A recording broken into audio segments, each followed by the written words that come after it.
नमस्कार, मी कीर्ती गायकवाड. स्वागत आहे आपलं आय न्यूज 28 मध्ये. चला तर मग जाणून घेऊयात महाराष्ट्रातल्या ताज्या घडामोडी. महावितरणच्या सबस्टेशनचे काम जलद गतीने. पालघर माहीम येथे महावितरणतर्फे सबस्टेशन बनविण्याचे काम सुरू असून हे काम स्वस्तिक एंटरप्राइसेस लिमिटेड व टेक्समॅको रेल अँड इंजिनिअरिंग लिमिटेड या कंपनीला हे कंत्राट मिळाले आहे. त्यांच्या संचालक आदित्य मोहाले यांनी ते जलद पूर्ण करण्याचा बिदा उचलला आहे. हे सबस्टेशन 33 केव्ही आल्याळी सबस्टेशन पासून 132 केव्ही पॉवर हाऊस पर्यंत 33 केव्ही अंडरग्राउंड केबल टाकण्याचे काम करण्यात येत आहे. सदर कामामुळे पालघरमधील रहिवासी व औद्योगिक वीजपुरवठा अखंडित राहण्यासाठी तसेच विद्युत वितरण संरचनेचे बळकटीकरण होण्यासाठी मदत होणार आहे. सदर काम महावितरणला नियमबद्ध पद्धतीने ठराविक कालमर्यादेत पूर्ण करण्याचे ठेकेदाराने आश्वस्त केले आहे.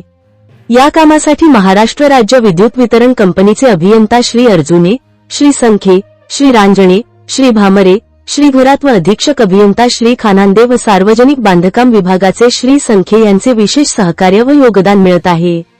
वार्ताहर इंडिया न्यूज 28 साठी प्रणय प्रभाकर पाटील, पालघर जिल्हा ब्युरो चीफची रिपोर्ट.